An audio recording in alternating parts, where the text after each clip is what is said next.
अब्रामाचा पुत्र दावीद याचा पुत्र जो येशू ख्रिस्त याची वंशावळ. अब्राहमास इसाक झाला, इसाहाकास याकोब, याकोबास यहुदा व त्याचे भाऊ झाले. यहुदास तामारेपासून पेरेस व जेरह झाले. पेरेसास हेस्रोन, हेस्रोनास आराम झाला, आरामास आमिनादाब, आमिनादाबास नहशोन, नहशोनास सलमोन, सलमोनास राहाबेपासून बवाज, बवाजास रूत पासून ओबेद, ओबेदास इशाय झाला आणि इशायास दावीद राजा झाला. उरियाच्या पत्नीपासून दाविदास सलमोन झाला, सलमोनास रहाब, रहाबास आबिया, आबियास आसा झाला, आसास यहोशाफाट आणि यहोशाफाटास योराम आणि योरामास उज्जिया, उज्जियास योथाम, योथामास आहाज, आहाजास हिजकिया, हिजकियास मनस्से, मनस्सेस आमोन, आमोनास योशिया आणि बाबेलास देशांतर झाले. त्यावेळी योशियास यखन्या व त्याचे भाऊ झाले. बाबेलात देशांतर झाल्यानंतर यखन्या शेलतियेल झाला, शेलतियेलास जरुबाबेल, जरुबाबेलास अबिहूद, अबिहुदास यल्लेकिम, यल्लेकिमास अज्जूर झाला, अज्जुरास सदोक, सदोकास याखिम, याखिमास यलिहूद, यलिहुदास यलाजार, यलाजारास मत्तान, मत्तानास याकोब, याकोबास योसेफ झाला, जो मरियेचा पती होता, तिच्यापासून ख्रिस्त म्हटलेला येशू जन्मास आला. अशा प्रकारे अब्रामापासून दाविदापर्यंत सर्व मिळून 14 पिढ्या, दाविदापासून बाबेलास देशांतर होईपर्यंत 14 पिढ्या आणि बाबेलास देशांतर झाल्यापासून ख्रिस्तापर्यंत 14 पिढ्या. येशू ख्रिस्ताचा जन्म या प्रकारे झाला.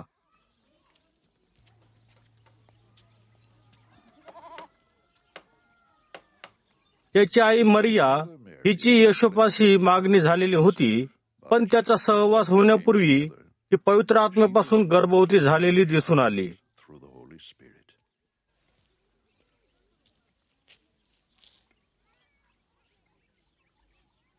मरियेचा पती योसेफ हा नीतिमान होता, परंतु समाजामध्ये तिचा अपमान होऊ नये अशी त्याची इच्छा होती.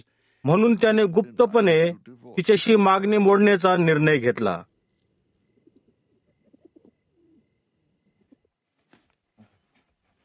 तो या गोष्टीविषयी विचार करीत असता त्यास प्रभूच्या दूताने दर्शन देऊन म्हटले, योसेफा, दाविदाच्या पुत्रा,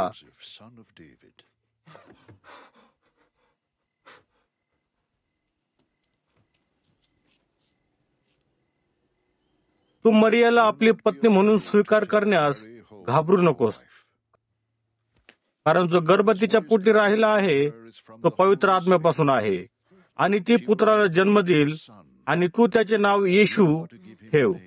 तो आपल्या लोकांस त्याच्या पापापासून तारील. प्रभूने संदेश त्यांच्याद्वारे जे सांगितले होते ते परिपूर्ण व्हावे यासाठी हे सर्व झाले. ते असे, पहा, कुमारी गर्भवती होईल व पुत्राला जन्म देईल आणि त्यास इम्मानुएल हे नाव देतील. या नावाचा अर्थ आम्हा बरोबर देव. तेव्हा झोपेतून उठल्यावर प्रभूच्या दूताने आज्ञा दिली होती तसे योसेफाने केले. त्याने तिचा आपली पत्नी म्हणून स्वीकार केला.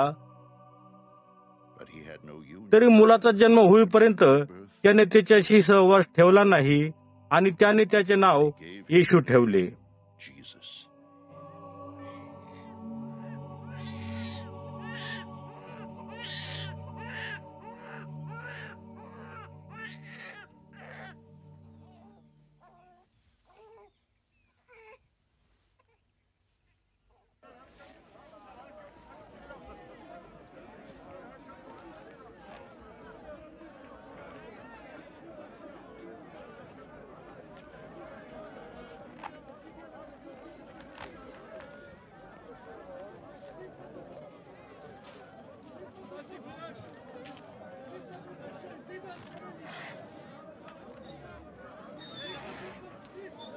हेरोद राजाच्या दिवसात यहुदिया प्रांतातील बेथलेहेम नगरात येशूचा जन्म झाल्यानंतर पूर्वेकडील देशातून ज्ञानी लोक यरुशलेम शहरात येऊन विचारपूस करू लागले की यहुद्यांचा राजा जन्मला आहे, तो कोठे आहे?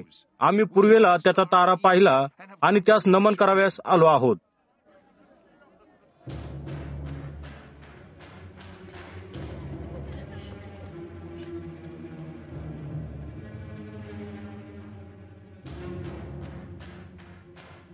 जेव्हा हेरोद राजाने हे ऐकले तेव्हा तो व त्याच्याबरोबर सर्व यरुशलेम शहर घाबरून गेले.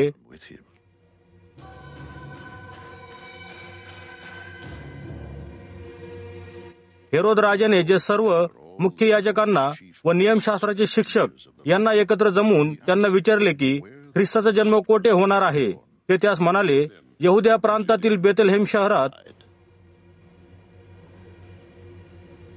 कारण संदेश त्यांच्याद्वारे असे लिहिले आहे की, हे बेथलेहेमा, यहुद्यांच्या प्रांता, तू यहुद्यांच्या सर्व सरदारामध्ये कनिष्ठ आहेस. असे मुळीच नाही, कारण तुझ्यातून असा सरदार निघेल जो माझ्या इस्रायल लोकांचा सांभाळ करीन. मग हेरोद राजाने ज्ञानी लोकांस गुप्तपणे बोलावून त्यांच्यापासून तारा नक्की कधी दिसला याची वेळ विचारून घेतली.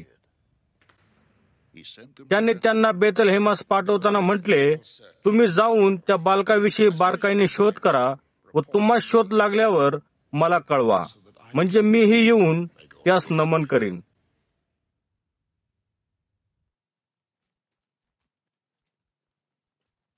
राजाचे हे सांगणे ऐकून ते त्याच्या वाटेने निघाले.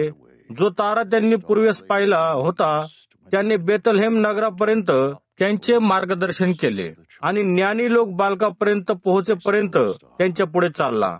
तो तारा पाहून ज्ञानी लोकांस अतिशय आनंद झाला.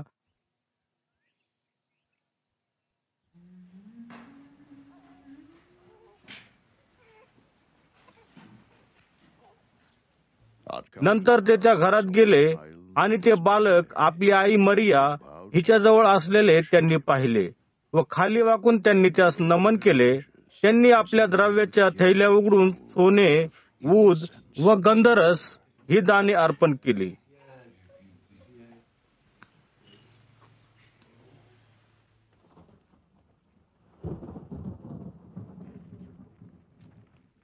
देवाने त्यांना स्वप्नात हेरोदाकडे परत जाऊ नका अशी सूचना दिल्यामुळे ते दुसऱ्या मार्गाने आपल्या देशात निघून गेले. ते गेल्यावर प्रभूचा दूत योसेफास स्वप्नात दर्शन देऊन म्हणाला, उठ, बालक व त्याची आई यांना घेऊन मिस्र देशात पळून जा आणि मी तुला सांगेपर्यंत तेथेच राहा, कारण बालकाचा घात करण्यासाठी हेरोद राजा त्याचा शोध करणार आहे.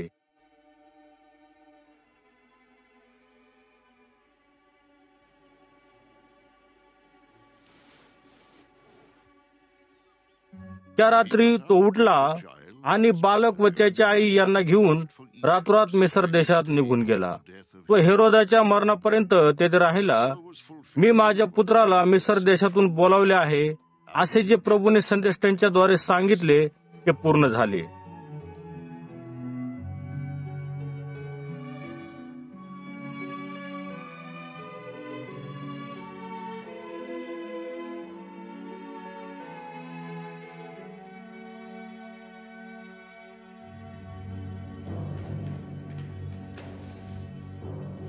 तेव्हा ज्ञानी लोकांनी आपणाला फसवले हे पाहून हेरोद राजा अतिशय संतापला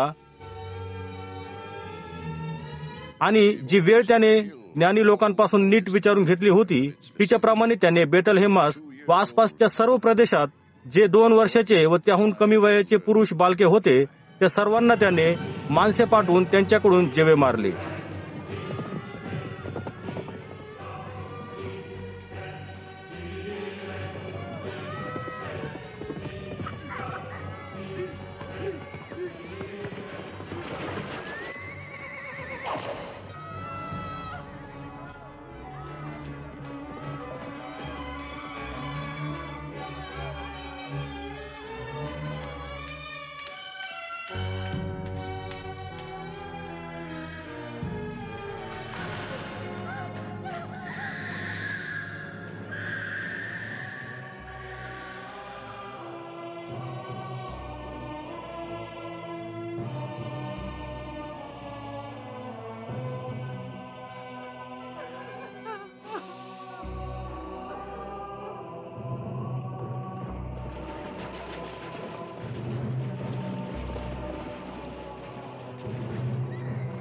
यिर्मया संदेष्टाच्याद्वारे जे सांगितले होते ते त्या समयी पूर्ण झाले. ते असे, रामा येथे रडणे व मोठ्या अंकात याचा शब्द ऐकण्यात आला. राहेल आपल्या मुलाकरिता रडत आहे आणि ती नाहीत म्हणून ती सांत्वन पावेना.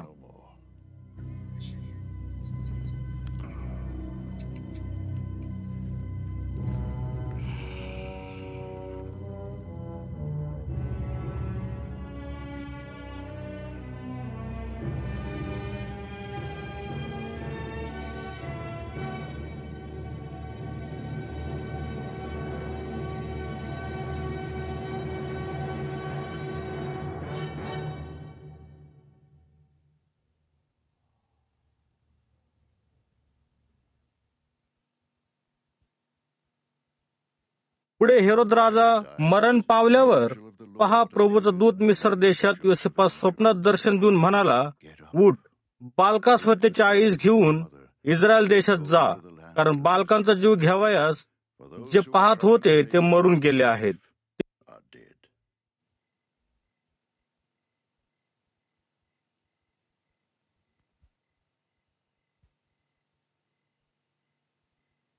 तेव्हा तो उठला आणि बालका व त्याच्या आईला घेऊन इस्रायल देशात आला.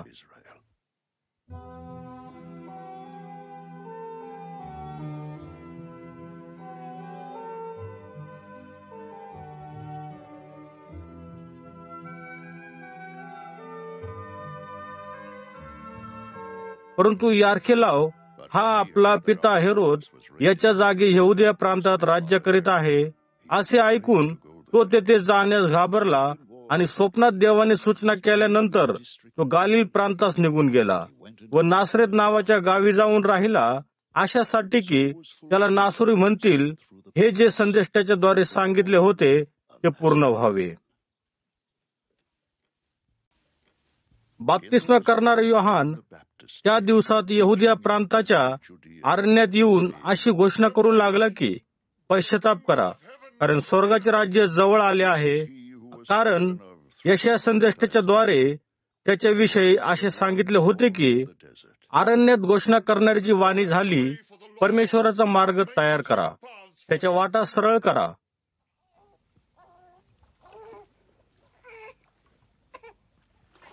या योहानाचे वस्त्र उंटाच्या केसाचे होते, त्याच्या कमरेस कातड्याचा कमरबंद होता, त्याचा आहार टोळ व रानमध होता.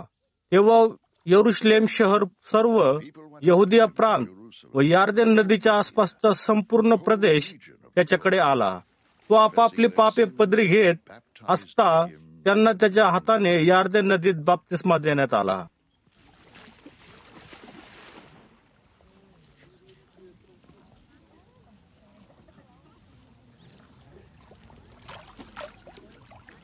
परंतु परुषी व सदुकी यांच्यापैकी अनेक लोकांस आपल्याकडे बाप्तिस्मासाठी येताना पाहून तो त्यांना म्हणाला, अहो विषारी सापाच्या पिलांनो, येणाऱ्या क्रोधापासून पळाव्यास तुम्हास कुणी सावध केले?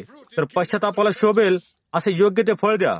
आणि अब्राम तर आमचा पिता आहे असे आपसात म्हणण्याचा विचार आपल्या मनात करू नका. कारण मी तुम्हाला सांगतो, देव या दगडापासून अब्रामासाठी मुले निर्माण करण्यास समर्थ आहे. आणि झाडाच्या मुळाशी आत्ताच कुऱ्हाड ठेवलेली आहे. जे प्रत्येक झाड चांगले फळ देत नाही ते तोडले जाईल व अग्नीत टाकले जाईल.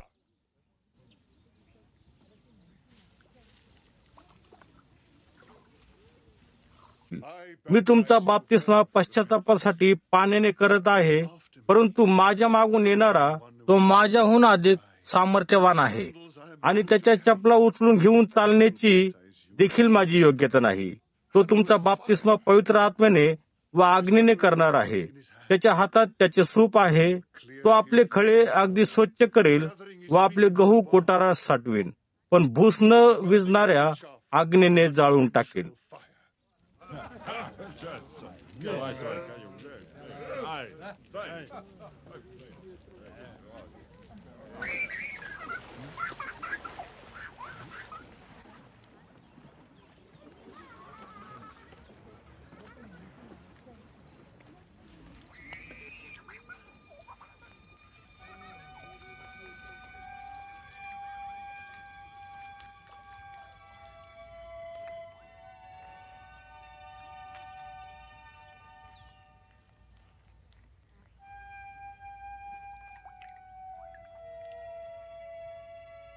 यानंतर येशू गालिल प्रांताहून यार्देन नदीवर योहानाच्या हातून बाप्तिस्मा घेण्याकरता त्याच्याकडे आला. परंतु योहान त्यास थांबवत म्हणाला, मला आपल्या हातून बाप्तिस्मा घेण्याची गरज आहे. असे असता आपण माझ्याकडे येता हे कसे? येशूने त्यास उत्तर दिले, आता हे होऊ दे, कारण ह्या प्रकारे सर्व न्यायी पण पूर्णपणे करणे हे आपणास योग्य आहे.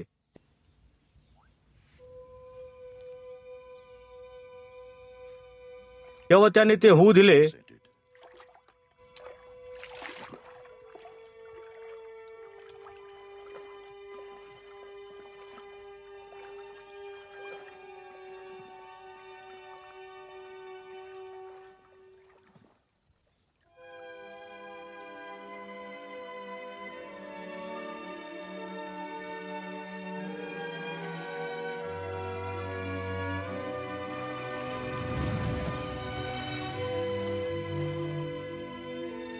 मग येशूचा बाप्तिस्मा झाल्यावर येशू पाण्यातून वर आले आणि पहा, त्याच्यासाठी आकाश उघडले.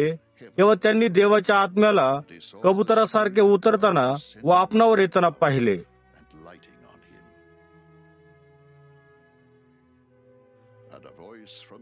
आणि आकाशातून वाणी झाली की, हा माझा प्रिय पुत्र आहे, ह्याविषयी मी फार संतुष्ट आहे.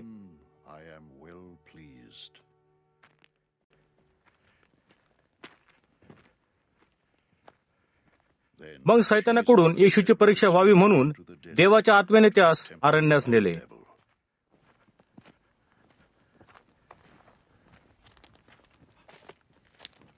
चाळीस दिवस आणि 40 रात्री उपवास केल्यानंतर येशूंना भूक लागली.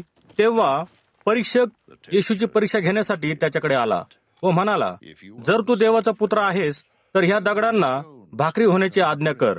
परंतु येशूंनी उत्तर दिले, कारण पवित्र शास्त्रात असे लिहिले आहे की मनुष्य केवळ भाकरीने जगेल असे नाही, तर देवाच्या मुखातून निघणाऱ्या प्रत्येक वचनाने जगेल. मग सैतानाने त्यास यरुशलेम ह्या पवित्र शहरास नेले व परमेश्वराच्या भवनाच्या टेकडावर उभे केले आणि त्यास म्हणाला, जर तू देवाचा पुत्र आहेस तर खाली उडी घे, कारण पवित्र शास्त्रात असे लिहिले आहे की देव त्याच्या दूतांना तुझ्यासाठी आज्ञा करेल आणि तुझे पाय दगडावर आपटू नयेत म्हणून ते तुला आपल्या तळहातावर झेलून घेतील. येशूने त्यास म्हटले, असे लिहिले आहे की तुझा देव जो प्रभू याची परीक्षा पाहू नको.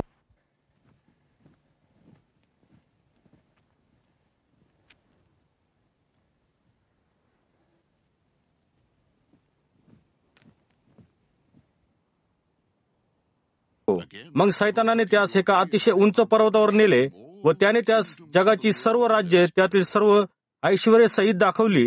आणि तो त्यास म्हणाला, जर तू मला नमन करशील व माझी उपासना करशील तर हे सर्व काही मी तुला देईन. येशूने त्यास म्हटले, अरे सैताना, माझ्यापासून दूर हो, कारण पवित्र शास्त्रात असे लिहिले आहे की देव जो तुझा प्रभू त्याचीच उपासना कर आणि त्यालाच नमन कर. मग सैतान येशूला सोडून निघून गेला आणि देवदूत येऊन येशूची सेवा करू लागले. योहानाला तुरुंगात टाकले आहे हे जेव्हा येशूने ऐकले, तेव्हा तो गालिल प्रांतात निघून गेला. नासरेत सोडून जुबलून व नप्ताली याच्या सीमेतील गालिलच्या सरोवराच्या कफरनहुमास तो जाऊन राहिला. यशया संदेष्टाने पूर्वी जे सांगितले होते ते पूर्ण व्हावे ह्यासाठी हे झाले.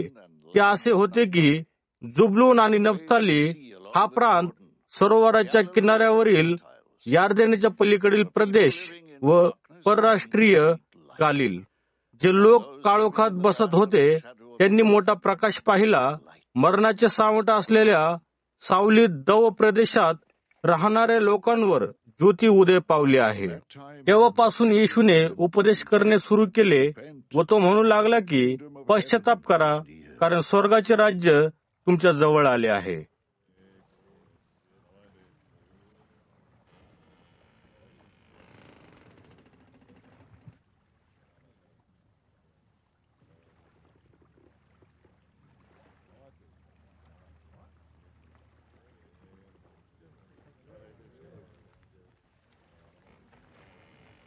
नंतर तो गालिलच्या सरोवराजवळून जात असता पेत्र म्हटलेला शिमोन व त्याचा भाऊ आंद्रिया या दोघांना त्याने जाळे टाकताना पाहिले, कारण ते मासे पकडणारे होते.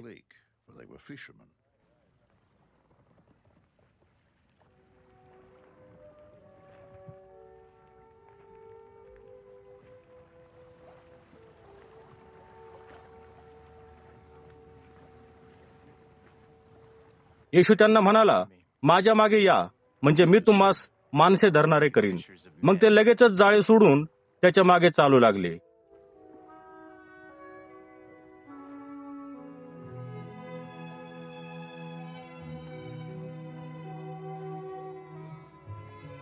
येशू तेथून पुढे चालत जात असता त्यांनी दुसरे दोघे भाऊ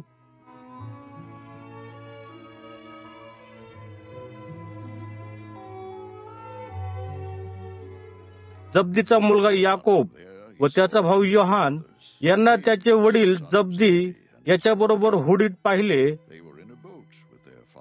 ते जाळे नीट करत होते. त्याने त्यांना बोलावले.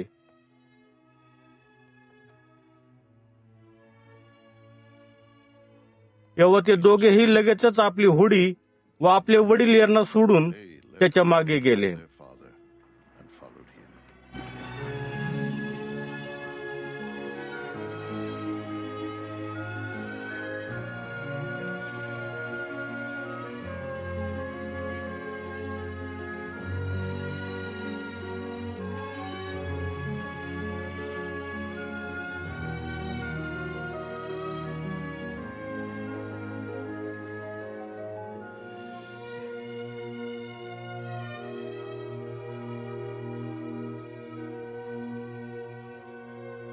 गालिल प्रांतात सगळीकडे फिरत येशूने त्याच्या सभास्थानात जाऊन शिकविले, देवाच्या राज्याची सुवार्ता सांगितली आणि लोकांचे सर्व प्रकारचे रोग व सर्व प्रकारचे विकार बरे केले.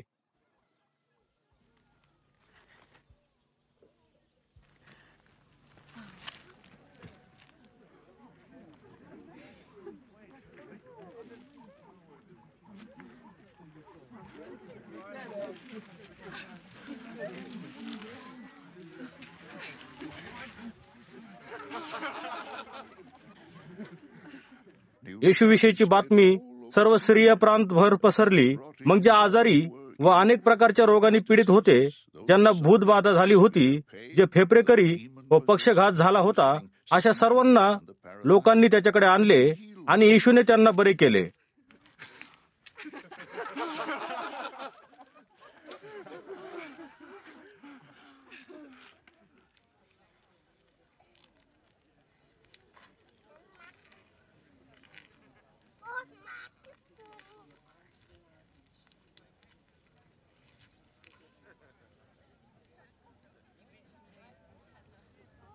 मग गालिल प्रांत, दकापलिस नगर, यरुशलेम शहर, यहुदिया प्रांत व यार्देन नदीच्या पलीकडून आलेल्या लोकांचे मोठे समुदाय त्याच्या मागे चालू लागले.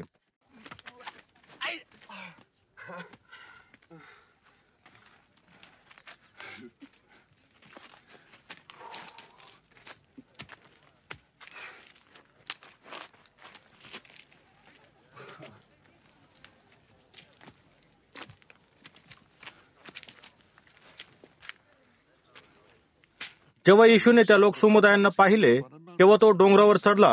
मग तो तेथे खाली बसला असता त्याचे शिष्य त्याच्याजवळ आले. त्याने आपले तोंड उघडले व त्यांना शिकवले. तो म्हणाला, जे आत्मेने दीन आहेत ते धन्य आहेत, कारण स्वर्गाचे राज्य त्यांचे आहे. जे शोक करतात ते धन्य आहेत, कारण त्यांचे सांत्वन करण्यात येईल. जे सौम्य ते धन्य आहेत, कारण त्यांना पृथ्वीचे वतन मिळेल. जे न्यायपणाचे भुकेले व तहानेले ते धन्य आहेत, कारण ते संतुष्ट होतील.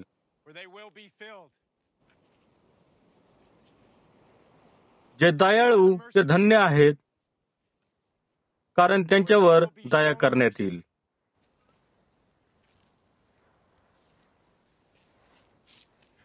जे अंतःकरणाचे शुद्ध ते धन्य आहेत, कारण ते देवाला पाहतील. जे शांती करणारे ते धन्य आहेत, कारण त्यांना देवाची मुले म्हणतील.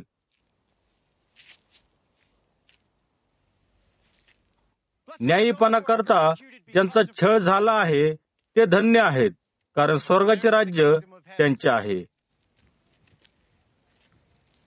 जेव्हा लोक माझ्यामुळे तुमचा अपमान करतात व छळ करतात आणि तुमच्या विरुद्ध सर्व प्रकारचे वाईट लबाडीने बोलतात, तेव्हा तुम्ही धन्य आहात. आनंद व उल्हास करा, कारण तुम्हास स्वर्गात मोठे प्रतिफळ आहे. कारण तुमच्या पूर्वी जे संदेष्ट होऊन गेले त्यांचाही लोकांनी अशा प्रकारे छळ केला. तुम्ही पृथ्वीचे मीठ आहात, पण जर मिठाचा खारटपणा गेला तर ते पुन्हा कसे खारट बनवता येईल? ते तर पुढे कोणत्याही उपयोगाचे न राहता केवळ फेकून देण्याच्या व मनुष्याच्या पायदळी तुडवले जाण्यापुरते उपयोगाचे राहील. तुम्ही जगाचा प्रकाश आहात. डोंगरावर वसलेले नगर लपवता येत नाही आणि दिवा लावून तो कोणी टोपली खाली लपवून ठेवत नाही.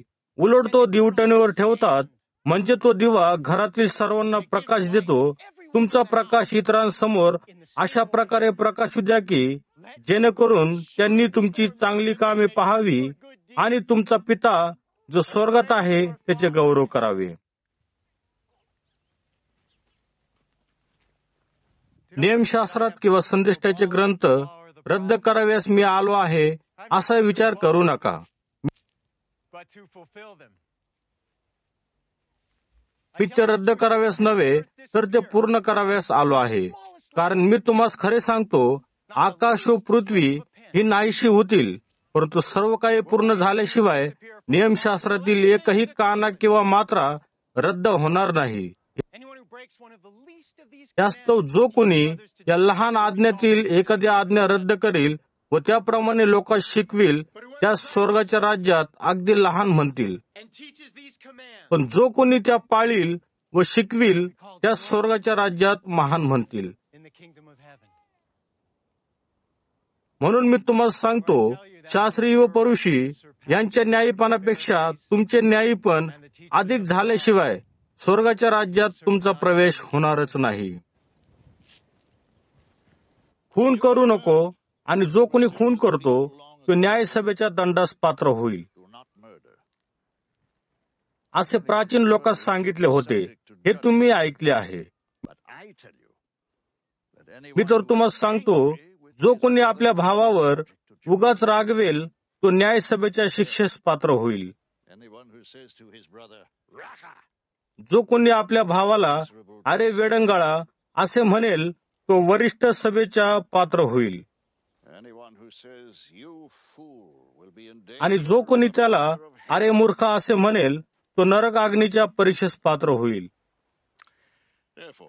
यास्तव तू आपले अर्पण वेदीवर अर्पिण्यास आणीत असता आपल्या भावाच्या मनात आपल्या विरुद्ध काही आहे अशी तुला तेथे आठवण झाली तर आपले अर्पण तसेच वेदीसमोर ठेव आणि आपल्या मार्गाने परत जा व प्रथम आपल्या भावासोबत समेट कर आणि मग येऊन आपले अर्पण वेदीवर अर्पण कर. तुझा फिर्यादी तुझ्या बरोबर वाटेवर आहे तोच त्याच्याशी समेट कर.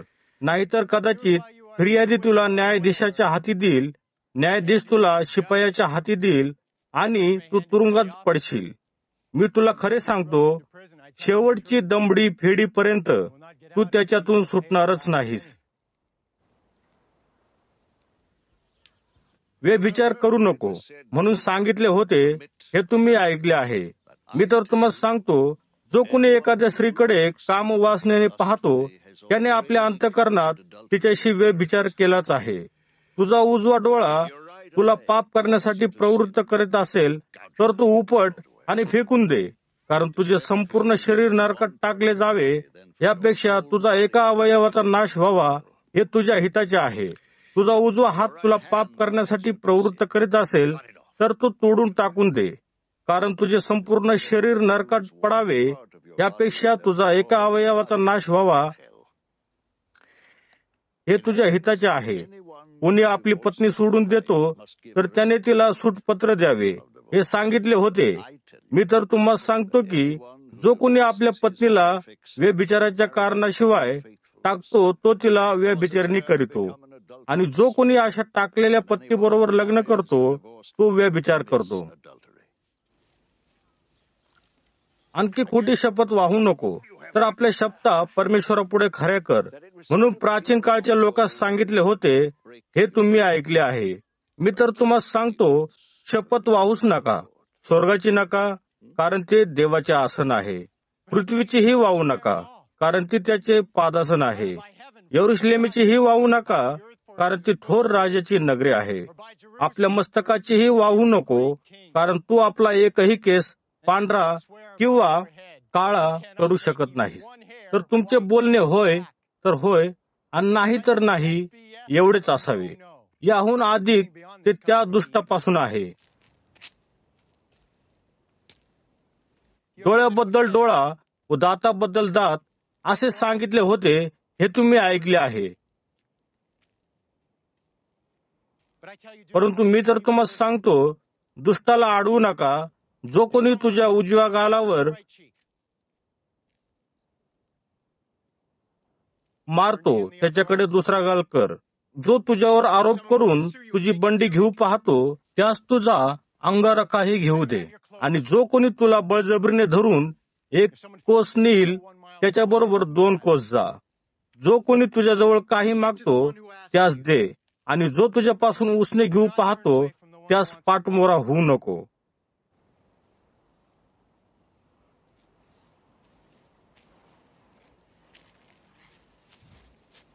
आपल्या शेजाऱ्यावर प्रीती कर व आपल्या वैराचा द्वेष कर असे सांगितले होते, हे तुम्ही ऐकले आहे.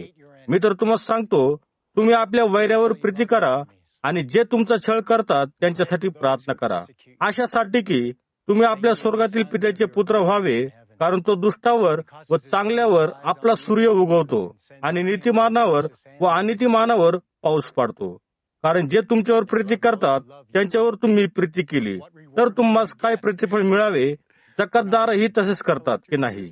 आणि तुम्ही आपल्या बंधुजनांना मात्र सलाम करीत असला तर त्यामध्ये विशेष ते काय करता?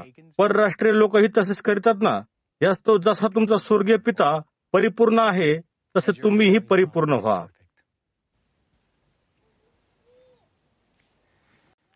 लोकांनी आपले न्यायपण पाहावे म्हणून तुम्ही तुमची न्यायपणाची कृत्ये त्यांच्यासमोर करू नये याविषयी जपा. अन्यथा तुम्हास तुमचा स्वर्गातील पित्याकडून प्रतिफळ मिळणार नाही. म्हणून ज्या वेळेस तू दान धर्म करतोस तेव्हा लोकांनी आपली स्तुती करावी म्हणून ढोंगी जसे सभास्थानात व रस्त्यात आपणा पुढे करणा वाजवतात तसे करू नको.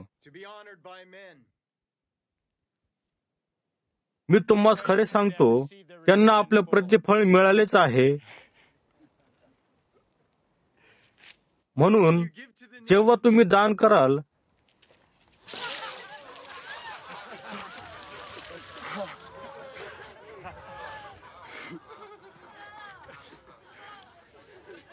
तेव्हा ते गुप्तपणे करा. तुमचा उजवा हात काय करतो हे तुमच्या डाव्या हातास कळू देऊ नका, जेणेकरून तुझे दान देणे गुप्तपणे व्हावे. कारण तुझा स्वर्गीय पिता जो गुप्तदर्शी आहे तो त्याचे प्रतिफळ तुला देईल. जेव्हा तुम्ही प्रार्थना करता तेव्हा ढोंग्यासारखे होऊ नका, कारण आपण लोकांस दिसावे म्हणून ते सभास्थानामध्ये व रस्त्याच्या कोपऱ्यावर उभे राहून प्रार्थना करणे त्यांना आवडते. मी तुम्हास खरे सांगतो की त्यांना आपले प्रतिफळ प्राप्त झाले आहे. पण तू जेव्हा प्रार्थना करतोस तेव्हा आतल्या खोलीत जाऊन दरवाजा लावून घे व जो तुझा पिता गुप्तवासी आहे त्याची प्रार्थना कर. मग तुझा स्वर्गीय पिता जो गुप्तदर्शी आहे तो तुला प्रतिफळ देईल. आणि जेव्हा तुम्ही प्रार्थना करता तेव्हा परराष्ट्रीय लोकांसारखी निरर्थक बडबड करू नका, कारण आपण काय बोलल्याने आपले म्हणणे ऐकले जाईल असे त्यांना वाटते. तर तुम्ही त्यांच्यासारखे असू नका, कारण तुम्हास कशाची गरज आहे हे तुमच्या पित्याला तुम्ही त्याच्याकडे मागण्यापूर्वीच ठाऊक आहे. म्हणून तुम्ही प्रार्थना करता तेव्हा तुम्ही अशा प्रकारे प्रार्थना करावी. हे आमच्या स्वर्गातील पित्या, तुझे नाव पवित्र मानले जाओ, तुझे राज्य येवो, जसे स्वर्गात तसे पृथ्वीवरही तुझ्या इच्छेप्रमाणे हो. आमची रोजची भाकर आज आम्हास दे, जसे आम्ही आमच्या ऋण्यास त्यांची ऋणे सोडली आहेत, तशीच तू आमची ऋणे आम्हास सोड. आणि आम्हास परीक्षेस आणू नकोस, तर आम्हास त्या दुष्टापासून सोडव. कारण की राज्य, सामर्थ्य आणि गौरव ही सर्व काळ तुझीच आहेत. कारण जर तुम्ही इतरांचे अपराध क्षमा कराल, तर तुमचा स्वर्गातील पित्या तुम्हासही क्षमा करेल. पण जर तुम्ही इतरांच्या अपराधाची क्षमा करणार नाही, तर तुमचा पिताही तुमच्या अपराधाची क्षमा करणार नाही. जेव्हा तुम्ही उपवास करता, तेव्हा तुम्ही ढोंगी लोकांसारखे उदास चेहऱ्याचे राहू नका. कारण आपण उपवास करीत आहोत हे लोकांना दिसावे म्हणून ते आपली मुखे उदास करतात. मी तुम्हाला खरे सांगतो, त्यांना त्याचे प्रतिफळ प्राप्त झाले आहे. तू जेव्हा उपवास करतो, तेव्हा आपल्या डोक्याला तू तेल लाव आणि आपले तोंड धुवा, यासाठी की तू उपवास करता हे लोकांस दिसून नये, तर तुमच्या गुप्त पित्याला दिसावे. मग तुमचा गुप्त पिता तुम्हास उघडपणे प्रतिफळ देईल. तुम्ही पृथ्वीवर स्वतःसाठी संपत्ती साठवू नका, कारण येथे कसर व जंग लागून तिचा नाश होईल आणि चोर घर फोडून ती चोरी करून नेतील. म्हणून त्याऐवजी स्वर्गात आपणासाठी संपत्ती साठवा, जेथे तुमचे धन आहे तिथे तुमचे मनही लागेल.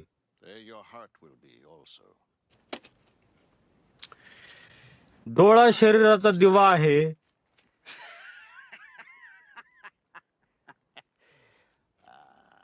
म्हणून जर तुमचे डोळे निर्दोष असतील, तर तुमचे संपूर्ण शरीर प्रकाशमय होईल. पण जर तुमचे डोळे सदोष असतील, तर तुमचे संपूर्ण शरीर अंधकारमय होईल. जर तुम्हा ठाई असणारा प्रकाश हा वास्तविक अंधकार आहे, तर खरोखरचा अंधार किती असणार. कोणालाही 2 धन्याची चाकरी एका वेळी करणे शक्य नाही. तो एकाचा तिरस्कार करील तर दुसऱ्यावर प्रीती करील, किंवा तो एका धन्याशी कनिष्ठ राहील व दुसऱ्याला तुच्छ लेखेल. तसेच तुम्हा देवाची आणि पैशाची सेवा एकाच वेळी करता येणार नाही. म्हणून मी तुम्हाला सांगतो की तुम्ही आपल्या जीवनाविषयी काळजी करू नका, की आपण काय खावे आणि काय प्यावे, किंवा आपल्या शरीराविषयी आपण काय पांघरावे, अशी चिंता करू नका. जीव अन्नापेक्षा आणि शरीर वस्त्रापेक्षा अधिक महत्वाचे आहे की नाही. आकाशातील पक्षाकडे पहा, ती पेरीत नाहीत, कापणी करीत नाहीत, किंवा कोठारात साठवूनही ठेवत नाहीत, तरी तुमचा स्वर्गीय पिता त्यांना खावयास देतो. तुम्ही त्याच्यापेक्षा अधिक मौल्यवान आहात की नाही. आणि चिंता करून आपल्या आयुष्याची लांबी हातभर वाढवणे तुम्हापैकी कोणाला शक्य आहे का. आणि तुम्ही वस्त्राविषयी का काळजी करता. रानातील फुलाविषयी विचार करा, ती कशी वाढतात, ती कष्ट करीत नाहीत आणि ती कापड विणीत नाहीत. तरी मी तुम्हाला सांगतो की शल्मोन राजा देखील त्याच्या भर वैभवाच्या काळात यातील एकासारखाही समजला नव्हता. तर अहो अल्पविश्वासू लोकांनो, जी रानफुले आज अस्तित्वात आहेत आणि उद्या भट्टीत टाकली जातात, त्यांना जर देव त्यांना असा पोशाख घालतो, तर त्याहीपेक्षा विशेष असा पोशाख तो तुम्हास घालणार नाही काय. आम्ही काय खावे किंवा काय प्यावे, अथवा आम्ही काय पांघरावे, असे म्हणून काळजी करू नका. कारण या सर्व गोष्टी मिळविण्याची धडपड परराष्ट्रीय करतात. कारण तुमचा स्वर्गीय पित्याला तुम्हास या गोष्टीची गरज आहे हे ठाऊक आहे. तर पहिल्याने तुम्ही देवाचे राज्य व त्याचे नीतिमत्व मिळविण्याचा प्रयत्न करा, म्हणजे त्याबरोबर या सर्व गोष्टीही तुम्हास मिळतील. म्हणून उद्याची चिंता करू नका, कारण प्रत्येक दिवस काही ना काही चिंता घेऊनच उगवतो. म्हणून उद्याची चिंता उद्या स्वतः करेल. ज्या दिवसाचे दुःख ते त्या दिवसासाठी पुरेसे आहे.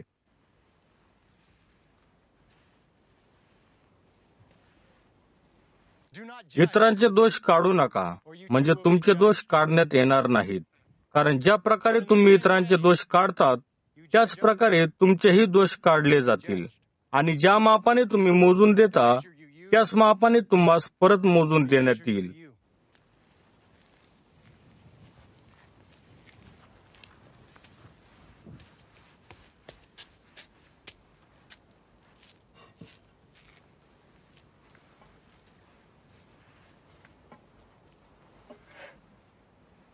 तू आपल्या डोळ्यातील मुसळ लक्षात न घेता आपल्या भावाच्या डोळ्यातील कुसळ का पाहतोस? अथवा तुझ्या डोळ्यातले कुसळ मला काढू दे असे तू आपल्या भावाला कसे म्हणशील? पहा, तुझ्या स्वतःच्या डोळ्यात तर मुसळ आहे. अरे ढोंग्या, पहिल्याने आपल्या डोळ्यातले मुसळ काढून टाक, म्हणजे आपल्या भावाच्या डोळ्यातले कुसळ काढण्यासाठी तुला स्पष्टपणे पाहता येईल. जे पवित्र आहे ते कुत्र्यांना टाकू नका आणि आपले मोती डुकरापुढे टाकू नका. टाकाल तर कदाचित ती त्यांना पायदळी तुडवतील व नंतर ती उलटून येऊन तुम्हासही फाडतील.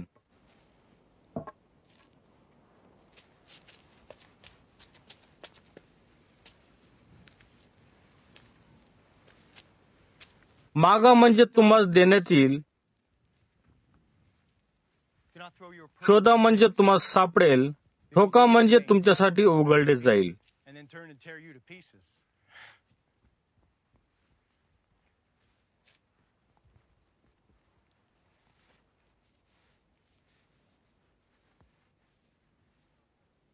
कारण प्रत्येक जण जो मागतो त्यास मिळते, जो शोधतो त्यास सापडते, आणि जो ठोठावतो त्याच्यासाठी दरवाजा उघडले जाते.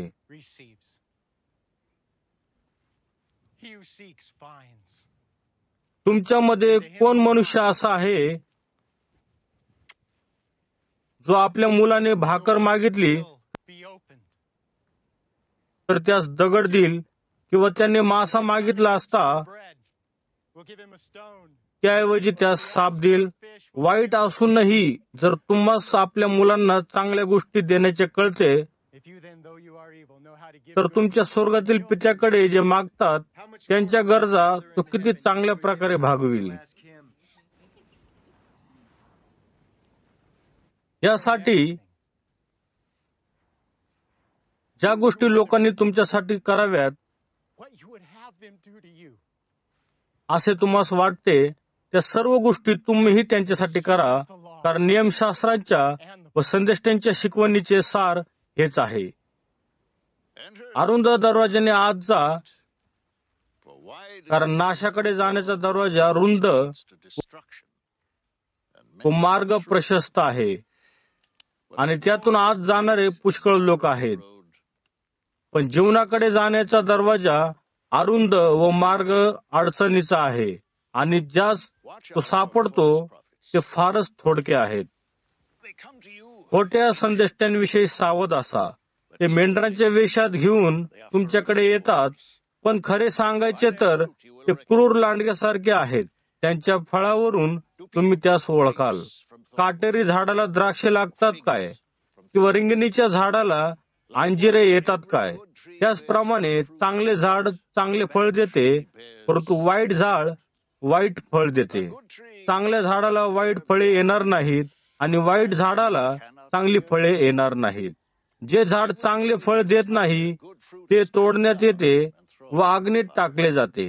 ह्यास्तव त्यांना तुम्ही त्याच्या फळावरून ओळखाल. मला प्रभू प्रभू म्हणणारा प्रत्येक जण स्वर्गाच्या राज्यात जाईलच असे नाही, तर माझ्या स्वर्गातील पित्याच्या इच्छेप्रमाणे जो वागतो त्याचाच प्रवेश स्वर्गाच्या राज्यात होईल. त्या दिवशी मला अनेक जण म्हणतील, हे प्रभू, आम्ही तुझ्या नावाने संदेश दिले, तुझ्या नावाने भूते काढली व तुझ्या नावाने पुष्कळ चमत्कार केले नाहीत काय? तेव्हा मी त्यांना स्पष्ट सांगेल की मी तुम्हास ओळखत नाही. अहो दुराचार करणाऱ्यांनो, माझ्यापासून चालते व्हा. जो कोणी माझ्या सांगण्याप्रमाणे आचरण करतो तो शहाण्या मनुष्यासारखा आहे. अशा शहाण्या मनुष्याने आपले घर खडकावर बांधले.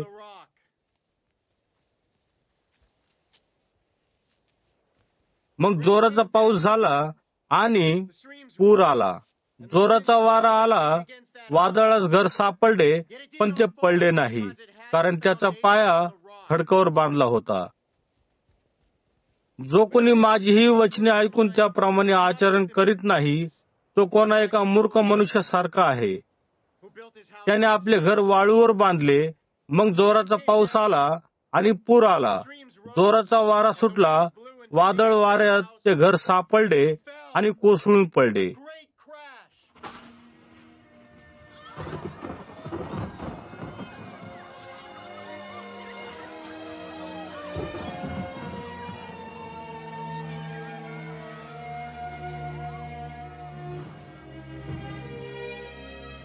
येशूने हे सर्व बोलणे समाप्त केल्यावर असे झाले की लोकसमुदाय त्याच्या शिक्षणाने थक्क झाला, कारण येशू त्यांना त्याच्या नियमशास्त्र शिक्षणाप्रमाणे नव्हे तर अधिकारवाणीने शिकवत होता. येशू डोंगरावरून खाली उतरल्यावर असंख्य लोकांचे समुदाय त्याच्या मागे जाऊ लागले.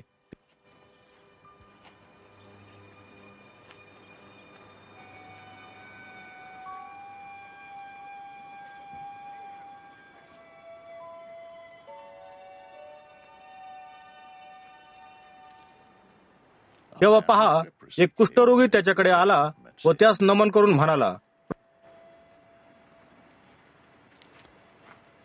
प्रभूजी, आपली इच्छा असल्यास आपण मला शुद्ध करायला समर्थ आहात.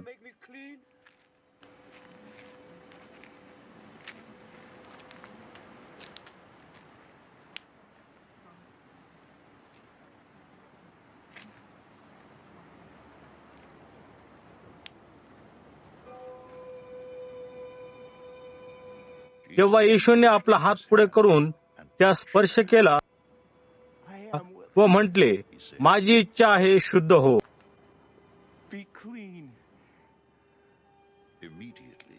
आणि लगेचच त्याचा कुष्ठरोग जाऊन तो बरा झाला.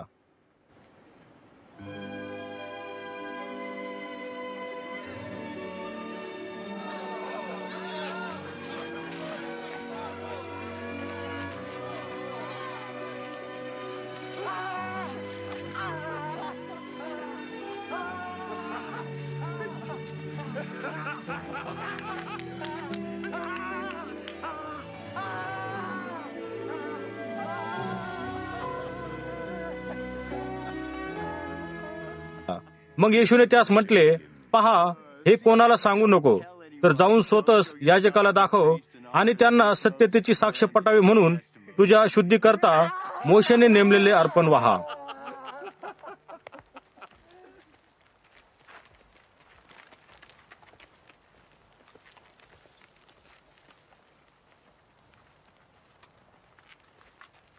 मग येशू कफरनहूम शहरात आल्यावर एक शताधिपती त्याच्याकडे आला व त्यास विनंती करत म्हणाला,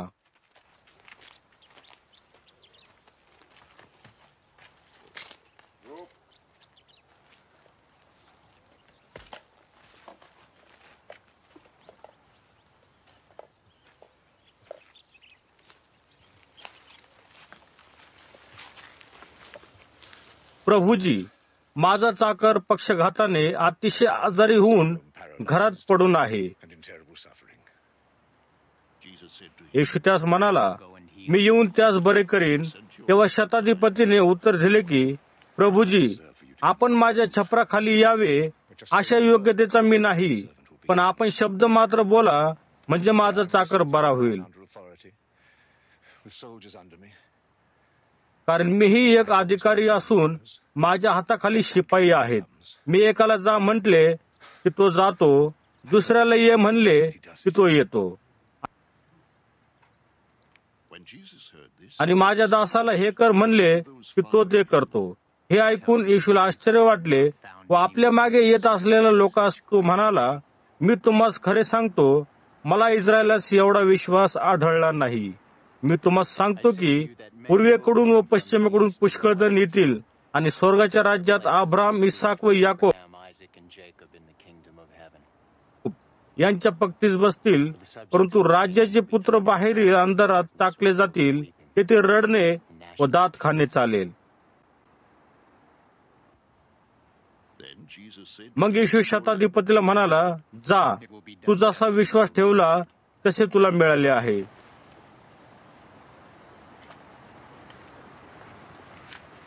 आणि त्याच घटकेस तो चाकर बरा झाला.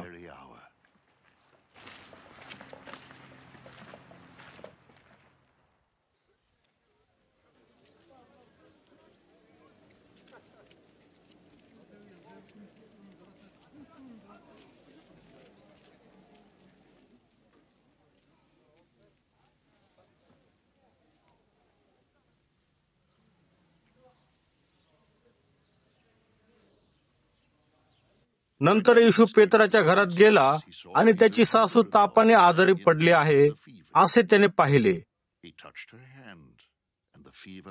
तेव्हा त्याने तिच्या हाताला स्पर्श केला व तिचा ताप निघाला. मग ती उठून त्याची सेवा करू लागली.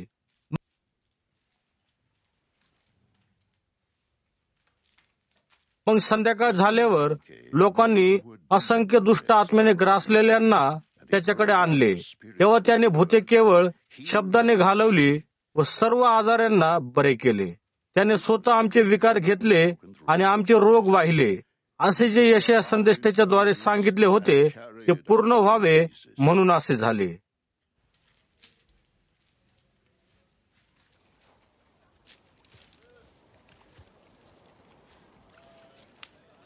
मग येशूने आपल्या सभोवती लोकसमुदाय आहे असे पाहून त्यांना गालिलच्या सरोवरापलीकडे जाण्याची आज्ञा केली. तेव्हा कुणी एक शास्त्री येऊन त्यास म्हणाला,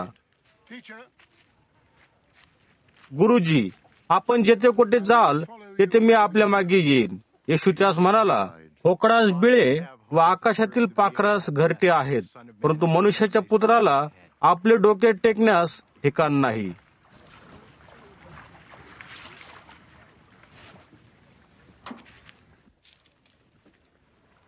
मग त्याच्या शिष्यापैकी आणखी एक जण त्यास म्हणाला, प्रभूजी, मला पित्याच्या मरणापर्यंत त्याच्या जवळ राहून त्याच्या मरणानंतर त्यास पुरून येऊ द्या.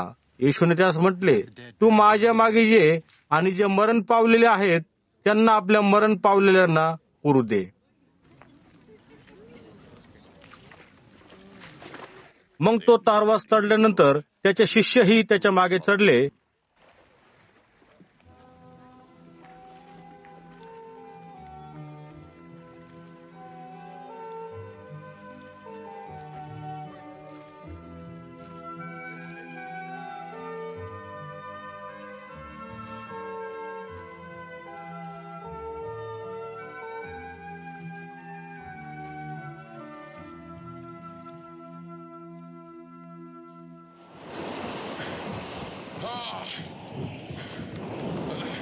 तेव्हा पहा, सरोवरात एवढे मोठे वादळ उठले होते की ते तारू लाटांनी झाकू लागले.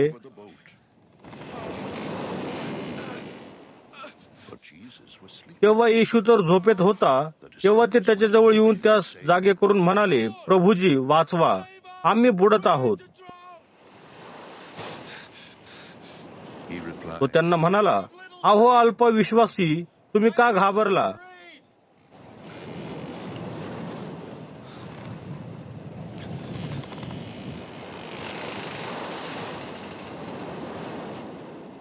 मग तो उठला आणि त्याने वारा व सरोवर यास धमकावले. मग सर्व अगदी शांत झाले.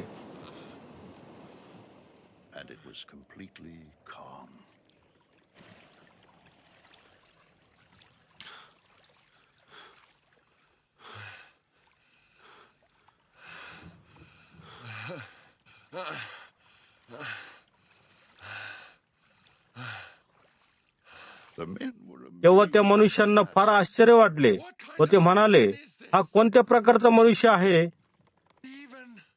की वारे व लाटाही याचे ऐकतात.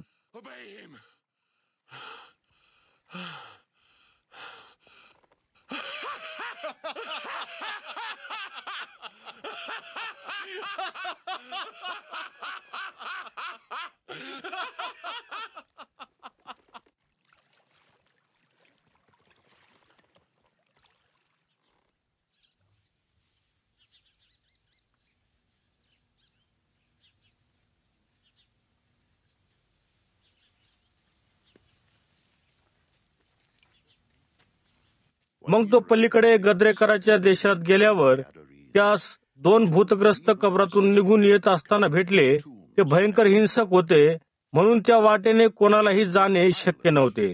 तेव्हा पहा, ते ओरडून म्हणाले, हे देवाच्या पुत्रा, तू मध्ये का पडतोस? नेमलेल्या समयापूर्वी तू आम्हास पिढा द्यायला येथे आलेला आहेस काय? येथे त्यांच्यापासून दूर अंतरावर डुकराचा मोठा कळप चरत होता. मग ती दुष्ट आत्मे त्यास विनंती करू लागली की तू जर आम्हास काढायचा असलास तर त्या डुकरांच्या कळपास आम्हास पाठवून दे. त्याने त्यास म्हटले, जा. मग ती निघून डुकरात शिरली आणि पहा, तो संपूर्ण कळप कड्यावरून धडक जाऊन समुद्रात पाण्यात बुडून मरण पावला.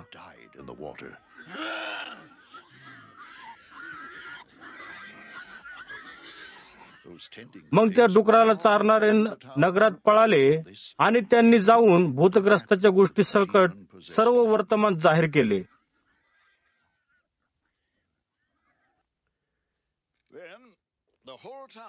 तेव्हा पहा, सर्व नगर येशूला भेटावयास निघाले आणि त्या सीमेबाहेर जाण्याची विनंती केली.